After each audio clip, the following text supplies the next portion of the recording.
요나서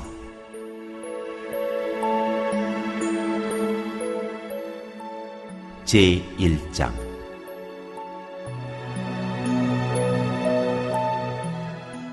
요나가 주님을 피하여 달아나다.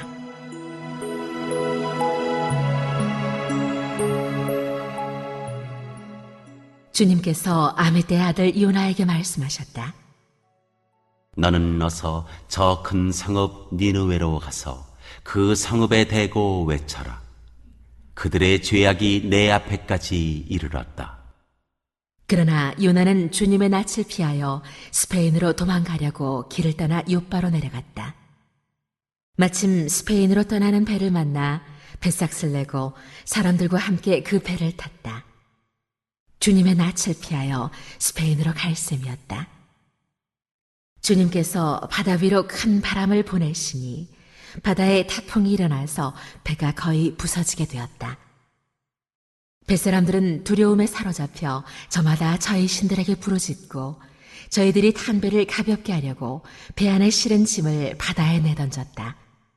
요나는 벌써부터 배 밑창으로 내려가 누워서 깊이 잠들어 있었다. 마침 선장이 그에게 와서 그를 보고 소리를 쳤다. 당신은 무엇을 하고 있어? 잠을 자고 있다니 일어나서 당신의 신에게 부르짖으시오. 행여라도 그 신이 우리를 생각해 준다면 우리가 죽지 않을 수도 있지 않소. 뱃사람들이 서로 말하였다. 우리가 어서 제비를 뽑아서 누구 때문에 이런 재앙이 우리에게 내리는지 알아봅시다. 그들이 제비를 뽑으니 그 제비가 요나에게 떨어졌다. 그들이 요나에게 물었다. 우리에게 말하시오. 누구 때문에 이런 재앙이 우리에게 내렸소? 당신은 무엇을 하는 사람이며 어디서 오는 길이요? 어느 나라 사람이요? 어떤 백성이요? 그가 그들에게 대답하였다. 나는 히브리 사람이요 하늘에 계신 주 하나님, 바다와 육지를 지으신 그분을 섬기는 사람이요. 요나가 그들에게 자기가 주님의 낯을 피하여 달아나고 있다고 말하니 사람들이 그 사실을 알고 겁에 질려서 그에게 소리쳤다. 어쩌자고 당신은 이런 일을 하였소? 바다에 파도가 점점 더 거세게 일어나니 사람들이 또 그에게 물었다. 우리가 당신을 어떻게 해야 우리 앞에 저 바다가 잔잔해지겠소? 그가 그들에게 대답하였다. 나를 들어서 바다에 던지시오. 그러면 당신들 앞에 저 바다가 잔잔해질 것이요. 바로 나 때문에 이 태풍이 당신들에게 닥쳤다는 것을 나도 알고 있어. 뱃사람들은 육지로 되돌아가려고 노를 저었지만 바다에 파도가 점점 더 거세게 일어났으므로 헛일이었다. 그들은 주님을 부르며 아뢰었다. 주님 빕니다. 우리가 이 사람을 죽인다고 해서 우리를 죽이지 말아 주십시오. 주님께서는 뜻하시는 대로 하시는 분이시니 우리에게 살인죄를 지우지 말아 주십시오. 그들은 요나를 들어서 바다에 던졌다. 폭풍이 일던 바다가 잔잔해졌다. 사람들은 주님을 매우 두려워하게 되었으며 주님께 희생제물을 바치고서 주님을 섬기기로 약속하였다.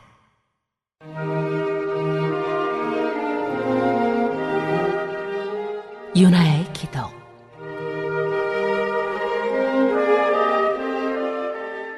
주님께서는 큰 물고기 한 마리를 마련하여 두셨다가 요나를 삼키게 하셨다.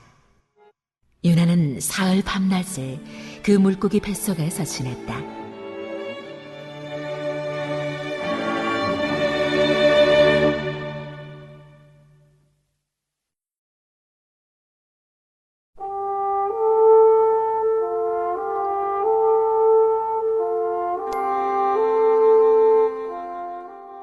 제2장.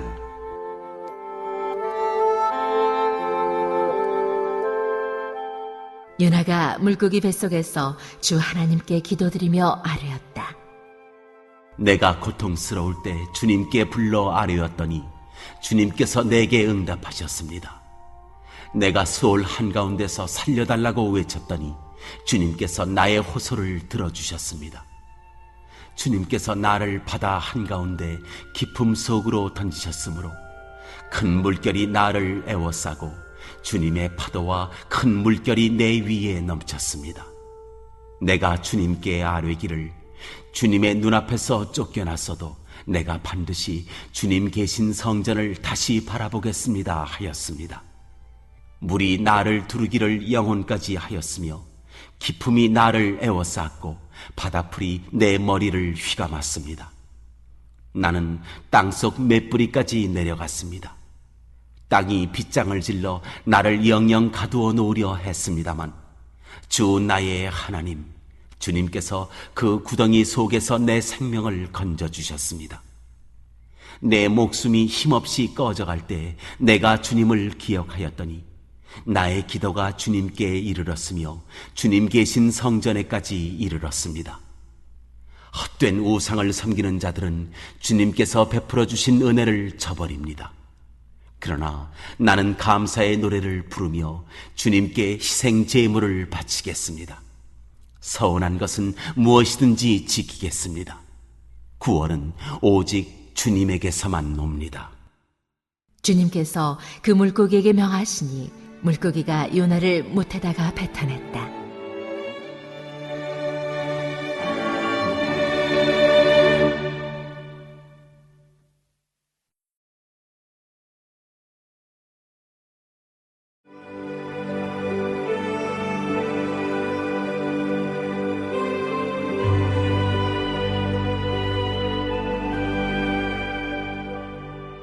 제3장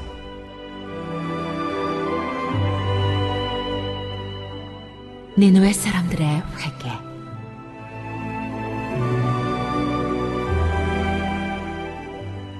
주님께서 또다시 요나에게 말씀하셨다. 너는 어서 저 큰 성읍 니느웨로 가서 이제 내가 너에게 한 말을 그 성읍에 외쳐라. 요나는 주님께서 말씀하신 대로 곧 길을 떠나 니느웨로 갔다. 니느웨는 둘러보는 데만 사흘길이나 되는 아주 큰 성읍이다. 요나는 그 성읍으로 가서 하루길을 걸으며 큰 소리로 외쳤다. 40일만 지나면 니느웨가 무너진다. 그러자 니느웨 백성들은 하나님의 말씀을 믿고 금식을 선포하고 그들 가운데 가장 높은 사람으로부터 가장 낮은 사람에 이르기까지 모두 굵은 베옷을 입었다. 이 소문이 니느웨의 왕에게 전해지니 그도 임금의 의자에서 일어나 걸치고 있던 임금의 옷을 벗고 굵은 베옷을 입고 잿더미에 앉았다. 왕은 니느웨 백성에게 다음과 같이 선포하여 알렸다. 왕이 대신들과 더불어 내린 칙명을 따라서 사람이든 짐승이든 소떼든 양떼든 입에 아무것도 대서는 안 된다. 무엇을 먹어도 안 되고 물을 마셔도 안 된다.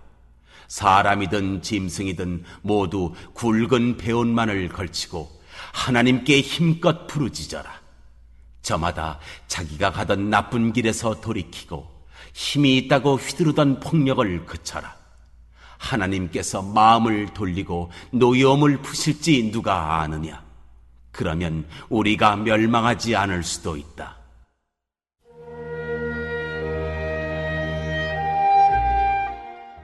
요나의 분노와 하나님의 자비. 하나님께서 그들이 뉘우치는 것, 곧 그들이 저마다 자기가 가던 나쁜 길에서 돌이키는 것을 보시고 뜻을 돌이켜 그들에게 내리시겠다고 말씀하신 재앙을 내리지 않으셨다.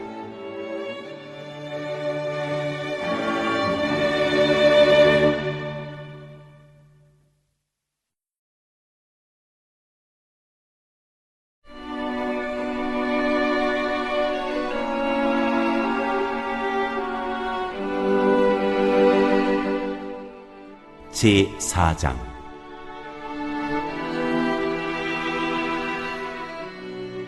요나는 이 일이 매우 못마땅하여 화가 났다.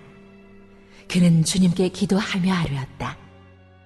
주님, 내가 고국에 있을 때 이렇게 될 것이라고 이미 말씀드리지 않았습니까?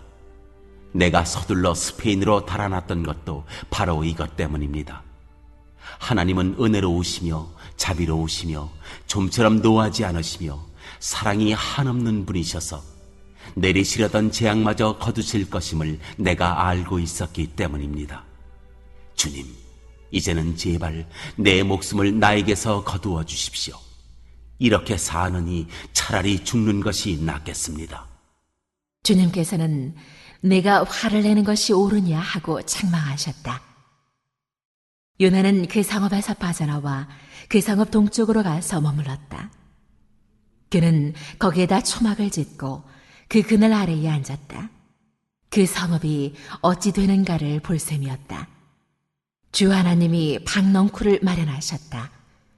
주님께서는 그것이 자라올라 요나의 머리 위에 그늘이 지게 하여 그를 편안하게 해주셨다. 박넝쿨 때문에 요나는 기분이 무척 좋았다. 그러나 다음날 동이틀 무렵 하나님이 벌레를 한 마리 마련하셨는데 그것이 박넝쿨을 쏠아버리니 그 식물이 시들고 말았다. 해가 뜨자 하나님이 찌는 듯이 뜨거운 동풍을 마련하셨다. 햇볕이 요나의 머리 위로 내리쬐니 그는 기력을 잃고 죽기를 자청하면서 말하였다. 이렇게 사느니 차라리 죽는 것이 더 낫겠습니다. 하나님이 요나에게 말씀하셨다.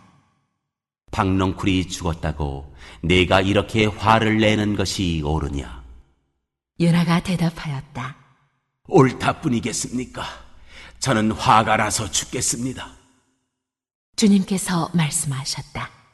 내가 수고하지도 않았고 내가 키운 것도 아니며 그저 하룻밤 사이에 자라났다가 하룻밤 사이에 죽어버린 이 식물을 내가 그처럼 아까워하는데 하물며 좌우를 가릴 줄 모르는 사람들이 12만 명도 더 되고 짐승들도 수없이 많은 이 큰 성읍 니느웨를 어찌 내가 아끼지 않겠느냐.